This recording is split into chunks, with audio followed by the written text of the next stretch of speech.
അപ്പോൾ എല്ലാവർക്കും നമസ്കാരം. അപ്പോൾ ഇന്നത്തെ നമ്മുടെ പരിപാടി എന്താണെന്ന് വെച്ച് കഴിഞ്ഞിട്ടുള്ള ഇതുണ്ട്, ബീട്രൂട്ട് വെച്ച് നമ്മൾ വളരെ എളുപ്പം തയ്യാറാക്കാവുന്ന ഒരു അച്ചാറാണ് നമ്മൾ റെഡിയാക്കുന്നത്. അപ്പോൾ നമ്മൾ കഴിഞ്ഞ 2 ദിവസമായിട്ട് നമ്മൾ ആരെ കണ്ടിട്ടില്ലായിരുന്നു, കുറച്ച് ചെറിയ അസൗകര്യങ്ങൾ, അതായത് മഴയൊക്കെ അല്ലേ, അതുകൊണ്ട് ചെറിയ ജലദോഷം കാര്യങ്ങളൊക്കെ ആയിട്ട് അങ്ങനെ നിൽക്കുകയായിരുന്നു.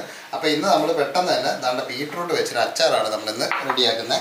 അപ്പോൾ നമ്മൾ ബീട്രൂട്ടൊക്കെ അരിഞ്ഞ് റെഡിയാക്കിയിട്ടുണ്ട്. നമ്മൾ മെഴുക്കുവരട്ടിയുടെ ഒക്കെ പരുവത്തിലാണ് നമ്മൾ അരിഞ്ഞിരിക്കുന്നത്. നമുക്ക് സ്റ്റൗ ഓണാക്കാം. അപ്പോൾ ഇതിനകത്ത് ഇടാനായിട്ട് ആവശ്യമായിട്ടുള്ള നമ്മൾ കുറച്ച് ഇഞ്ചി എടുത്ത് വെച്ചിട്ടുണ്ട്, നമ്മൾ ചെറുതായിട്ട് അരിഞ്ഞത്, പിന്നെ വെളുത്തുള്ളി, നമ്മുടെ കറിവേപ്പിലയും പച്ചമുളക്, ഇത്ര സാധനമുണ്ട്. വളരെ എളുപ്പം നമുക്ക് റെഡിയാക്കി എടുക്കാൻ പറ്റും. അപ്പോൾ നമ്മുടെ വളരെ കുറച്ച് ഇൻഗ്രീഡിയൻസ് മാത്രം വെച്ച് നമ്മൾ വളരെ വേഗം തന്നെ തയ്യാറാക്കും.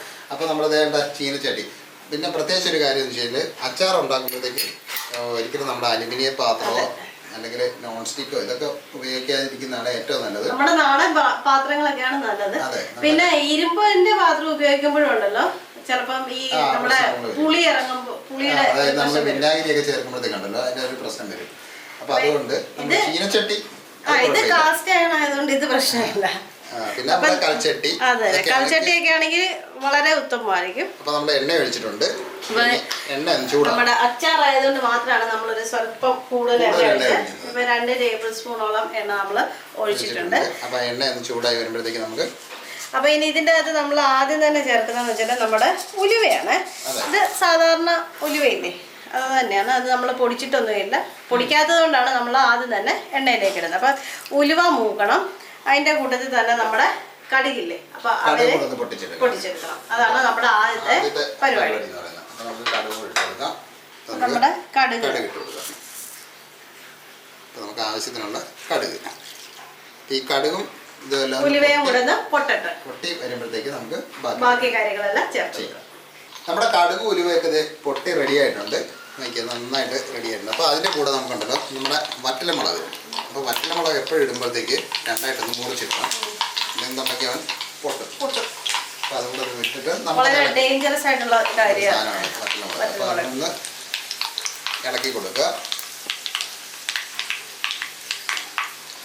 അത് റെഡി ആയിട്ടുണ്ട്, എല്ലാവരും റെഡി ആയിട്ടുണ്ട്. അപ്പൊ ഇനി നമുക്ക് നമ്മുടെ ബീട്രൂട്ട് ഒക്കെ ചേർത്ത് കൊടുക്കാവേ.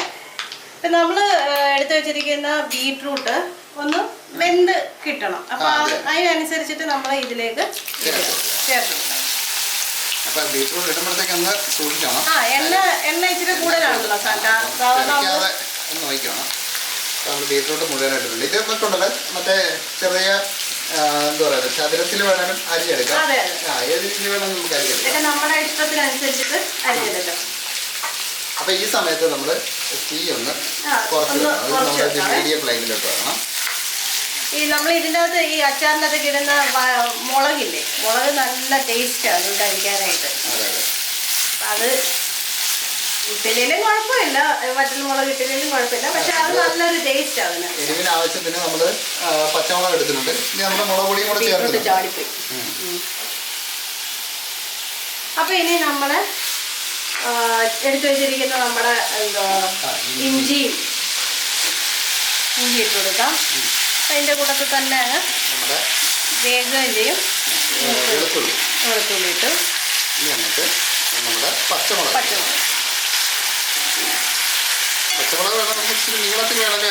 അങ്ങനെ വേണമെങ്കിലും എടുക്കാവേ. ഇതൊക്കെ നമ്മളുടെ അരിയാനുള്ള സൗകര്യം അനുസരിച്ചിട്ട് അങ്ങോട്ട് ചെയ്തെടുക്കാം. പിന്നെ നമ്മുടെ കറിവേപ്പില ഉണ്ടല്ലോ, ഇത് സ്വല്പം കൂടുതൽ ഇരുന്നാലും കുഴപ്പമില്ല, അത് നമുക്കൊരു ടേസ്റ്റാണ്. മാത്രമല്ല അങ്ങ് അവിഞ്ഞു പോവുമല്ലോ. ഇനി നമുക്ക് ഇതിന് ആവശ്യമായിട്ടുള്ള ഉപ്പും കൂടി ഇട്ടിട്ട് ഒന്ന് അടച്ച് വെച്ചിട്ട് നമുക്കിന്ന് വേവിക്കണം. എന്നിട്ട് വേണം നമുക്ക് ബാക്കി നമ്മുടെ കുറച്ച് സാധനങ്ങളുണ്ട് ഇതിനകത്ത് ചേർക്കാൻ. ഉപ്പ് നമ്മൾ അച്ചാറിന് ഒരു ഇപ്പം എന്താ പറയുക, ഒരു സ്വല്പം മുമ്പിൽ നിൽക്കണം. അപ്പം അത് ഇത് നമ്മൾ മറ്റേ മെഴുകുവരട്ടി പോലെ അങ്ങ് ഒത്തിരി അങ്ങ് സോഫ്റ്റ് ആക്കി എടുക്കണ്ട. ഒരു മീഡിയം ലെവലില് പകുതി വേവാക്കി മാത്രം എടുത്ത് വെച്ചാൽ മതി. 2-3 മിനിറ്റ് ഒന്ന് നമുക്കൊന്ന് മീഡിയം ഫ്ലെയിമിൽ വേവിച്ചെടുത്താൽ മതി. ഒത്തിരിയൊക്കെ വെന്ത് പോയി കഴിഞ്ഞാൽ അതങ്ങ് കുഴഞ്ഞു പോകും. ഇനി ജസ്റ്റ് ഒന്ന് അടച്ചു വെക്കാം. ഇപ്പൊ നമ്മള് ഇപ്പോഴത്തേക്ക് ആവശ്യത്തിനുള്ള ഉപ്പ് നമ്മൾ ചേർത്തിട്ടുണ്ട്. ഇനി നമ്മൾ മറ്റേ നമ്മുടെ പുളി വിനാഗിരിയും ഇതൊക്കെ ചേർത്ത് കഴിഞ്ഞിട്ട് വേണം നമുക്ക് വേണമെന്നുണ്ടെങ്കിൽ നമുക്ക് കുറച്ച് ചേർക്കാം. അതൊന്ന് അടച്ച് വെക്കാം. അപ്പോൾ നമുക്കൊരു 2-3 മിനിറ്റ് കഴിഞ്ഞിട്ട് നമുക്ക് ഒന്ന് തുറന്നു നോക്കാം. അപ്പോൾ അതിൻ്റെ ഇടയ്ക്ക് ഒന്ന് ഇളക്കിയിട്ടാൽ നന്നായിരിക്കും. അപ്പോൾ നമുക്കിപ്പോൾ ഏകദേശം ഒരു 3 മിനിറ്റ് കഴിഞ്ഞപ്പോൾ നമുക്ക് ഇനി ഒന്ന് തുറന്നു നോക്കാം. നല്ല ചൂടുണ്ട്. സാഹസികമായി തുറക്കാം. അപ്പോൾ ഏകദേശം സംഭവം നന്നായിട്ടുണ്ട്. അപ്പോൾ ആ ബീറ്റ്റൂട്ടിൽ നിന്നുള്ള വെള്ളമൊക്കെ അത്യാവശ്യം വെളിയിൽ ഇറങ്ങിയിട്ടുണ്ട്. ഇനി നമുക്ക് ഇതിനകത്ത് നമുക്ക് ആവശ്യമുള്ള പൊടികൾ ചേർത്ത് കൊടുക്കാം. അപ്പോൾ നമുക്ക് ഇച്ചിരി മഞ്ഞൾപ്പൊടി, 1/4 ടീസ്പൂൺ മഞ്ഞൾപ്പൊടി, നമ്മുടെ കാശ്മീരി പൊടിയാണ്, കാശ്മീരി മുളക് പൊടിയാണ്. അതുകൊണ്ട് നമ്മൾ കൂടുതൽ ചേർക്കണം. 1 ടേബിൾ സ്പൂണ് കാശ്മീരി മുളക് പൊടി. കാര്യം നമുക്ക് കറിക്കൊരു കൊഴുപ്പും കിട്ടണം. അത്യാവശ്യം കളറുണ്ട്. കാര്യം ബീട്രൂട്ട് പിന്നെ അതിനെന്ത് കളറാണ് വേറെ. പിന്നെ നമ്മൾ വറ്റലമുളകും ചേർത്തിട്ടുണ്ട്. പിന്നെ നമ്മുടെ പച്ചമുളക് ചേർത്തിട്ടുണ്ട്. അതുകൊണ്ട് എരി അത്യാവശ്യമുണ്ട്. അപ്പോൾ അതിലേക്ക് ഒരു പച്ചമണം ഉണ്ടല്ലോ പൊടിയുടെ, അതൊക്കെ ഒന്ന് മാറണം. ഇനി നമുക്ക് ഇതിനകത്ത് ചേർക്കേണ്ടതെന്ന് വെച്ച് കഴിഞ്ഞാൽ നമ്മുടെ കായപ്പൊടിയാണ്. കായപ്പൊടി ഉണ്ടെങ്കിൽ നമ്മുടെ അച്ചാറിനൊരു ടേസ്റ്റ് വരുള്ളൂ. അപ്പോൾ കായപ്പൊടി കൂടി ഈ ഒരു സ്റ്റേജിൽ തന്നെ കായപ്പൊടി കൂടിയിട്ടങ്ങ് ഇളക്കണം. കായം നമ്മൾ കട്ടയായിട്ടുള്ളതാണ്, കുഴപ്പമില്ല. അത് ഇതിൻ്റെ കൂടെ ഇരുന്ന് കട്ടയായിട്ടെന്ന് പറഞ്ഞാൽ പൊടിക്കായം തന്നെയാണ്. ഇരുന്ന് കുറേ നാൾക്ക് ശേഷമല്ലേ നമ്മൾ അച്ചാർ ഉണ്ടാക്കുന്നത്. അപ്പോഴത്തേനും പൊടിക്കായം അത് കട്ടയായി പോയി. സാരമില്ല, നമ്മൾ അതിൻ്റെ അകത്ത് എണ്ണയ്ക്കകത്തിട്ട് ചൂടെണ്ണയ്ക്കകത്തിടുമ്പോൾ പൊടിക്കായം നോർമലായിക്കോളും. അപ്പോൾ നമ്മുടെ സംഭവം റെഡി ആയിട്ടുണ്ട്. അപ്പോൾ നമ്മുടെ പൊടിയുടെ ഒക്കെ പച്ചമണവും കാര്യങ്ങളും എല്ലാം മാറിയിട്ടുണ്ട്. ഇനി നമുക്കുണ്ടല്ലോ ഇതിൻ്റെ അകത്തുനിന്ന് നമ്മുടെ ആ ബീട്രൂട്ടിൽ നിന്ന് ഇറങ്ങിയ വെള്ളമൊക്കെ ഒന്ന് മാറ്റണം. നമുക്കൊന്ന് ഉപ്പൊന്ന് നോക്കണം. അപ്പോൾ നമ്മുടെ അത് തന്നെ കായവും നമ്മുടെ പൊടിയൊക്കെ ചേർത്തപ്പോഴത്തേക്കുണ്ടല്ലോ ഉപ്പൊന്ന് ജസ്റ്റ് ഒന്ന് നോക്കിയേക്കണം. ചിലപ്പോൾ ഇച്ചിരി കുറവ്. ഇപ്പം ഈ ഒരു സ്റ്റേജിലുണ്ടല്ലോ നമുക്ക് സ്റ്റൗ നിർത്തുകയും ചെയ്യാം. കാരണം എന്താണെന്ന് വെച്ചാൽ നമ്മൾ ഇനിയും ഇത് കൂടുതൽ വേവിക്കുന്നില്ല. ഇനി നമ്മൾ ഇതിൻ്റെ അകത്ത് ഒരു സാധനം കൂടെ ചേർക്കാനുണ്ട്. അതെന്താണെന്ന് വെച്ചാൽ നമ്മുടെ വിനാഗിരി സുർക്ക. അപ്പം വിനാഗിരി ചേർക്കുന്നത് നമ്മൾ ഡയറക്റ്റ് തീ ഓണായിരിക്കുന്ന സമയത്ത് തന്നെ ചേർക്കുന്നില്ല. ഇതൊരു 10 മിനിറ്റ് തണുത്തിട്ട് ചേർക്കുന്നതായിരിക്കും നല്ലത്. കാര്യം എന്താണെന്ന് വെച്ച് കഴിഞ്ഞാൽ വിനാഗിരി ചേർക്കുമ്പോഴത്തേക്ക് എപ്പോഴും ഉണ്ടല്ലോ നമ്മൾ അത് ചേർത്തിട്ട് തിളപ്പിക്കാതിരിക്കുന്നതാണ് ഏറ്റവും ബെസ്റ്റ്. അപ്പം അതുകൊണ്ട് നമുക്കിതൊന്ന് ചൂടാറിയിട്ട് നമുക്ക് ചേർക്കാം. അപ്പം അതിന് മുമ്പ് നമുക്ക് ഉപ്പുണ്ടോന്ന് നോക്കാം. നല്ല മണം വരുന്നുണ്ടല്ലേ. നമ്മുടെ എണ്ണയുടെയും ഉപ്പ് വേണം. നമ്മൾ മുളക് പൊടിയും ഇതെല്ലാം ചേർത്തില്ല, അപ്പം കുറച്ചുകൂടി ഉപ്പ് നമുക്ക് ആവശ്യമുണ്ട്. നമ്മുടെ ഈ ഇതില്ലേ അച്ചാറിന് എല്ലാത്തിനും അറിയാമല്ലോ, ഇച്ചിരി ഉപ്പ് മുന്നിലോട്ട് നിൽക്കും. പിന്നെ ഇത് നമ്മൾ പ്രിസർവ് ചെയ്ത് വെച്ചേക്കുന്ന സാധനമല്ലേ, അപ്പം പിന്നെ എന്തായാലും ഇച്ചിരി ഉപ്പൊക്കെ ഇട്ടാണ് നമ്മളത് പ്രിസർവ് ചെയ്യാൻ പറ്റത്തുള്ളൂ. പിന്നെ ഒരു അച്ചാറൊക്കെ ഉണ്ടെങ്കിൽ നമ്മുടെ വീട്ടിൽ പ്രത്യേകിച്ച് ഒന്നും കൂട്ടാനൊന്നും ഉണ്ടാക്കിയില്ലെങ്കിലും അത്യാവശ്യം നമുക്ക് കഴിക്കാനായിട്ടൊരു കാര്യമാണ്. അപ്പൊ എല്ലാരും ഒരു അച്ചാറൊക്കെ ഉണ്ടാക്കി വെക്കുന്നത് നല്ലൊരു കാര്യമായിരിക്കും. അപ്പൊ നമുക്കിനി 10 മിനിറ്റ് കഴിഞ്ഞിട്ട് നമുക്ക് നമ്മുടെ വിനാഗിരി ചേർത്തിട്ട് നമുക്ക് ഒന്നുകൂടെ ടേസ്റ്റ് ചെയ്ത് നോക്കാം. ഉപ്പും കാര്യങ്ങളും എരിവും ഒക്കെ മതി. ഇപ്പൊ എരിവൊക്കെ കറക്റ്റ് ആണ്. ഇപ്പൊ ഉപ്പ് നമുക്ക് ഇച്ചിരി കുറവുണ്ടായത്, അപ്പൊ നമ്മൾ അത് ചേർത്തിട്ടുണ്ട്.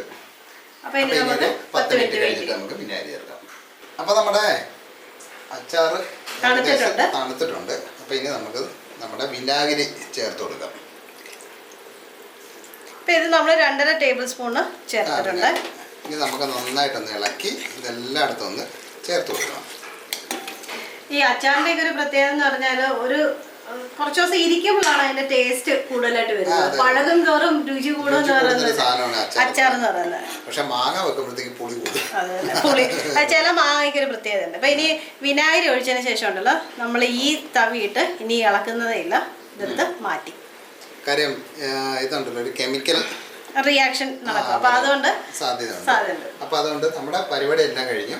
അപ്പൊ ഇതുപോലെ ഉണ്ടല്ലോ ബീട്രൂട്ട് എന്താ പറയുന്നത് അച്ചാറൊക്കെ ഇട്ട് വെച്ച് കഴിഞ്ഞാൽ ബീട്രൂട്ട് ഇല്ലാത്ത സമയത്ത് നമുക്ക് അതിന്റെ ഒരു ടേസ്റ്റ് മാത്രമല്ലല്ലോ, നമുക്ക് എപ്പോഴും ഒരു അച്ചാർ നമ്മുടെ കയ്യിലുണ്ടെന്നുണ്ടെങ്കിൽ അതിന്റെ ഒരു നല്ലൊരു കാര്യമായിരിക്കും.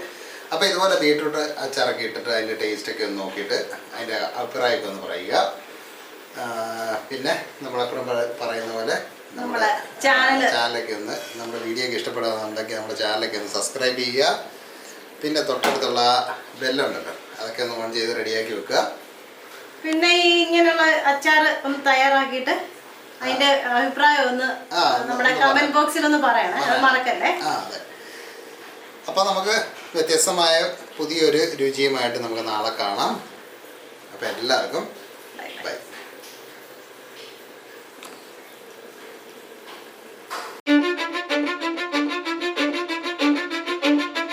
Cause I don't give a fuck what you say. Yeah, I'ma do shit my way. So you can go kick rocks, I'ma stack bricks up, build what I want to make. Yo, I got a lot of shit to say, so I'ma do this every day. I'll be writing things until I'm fucking buried in my grave.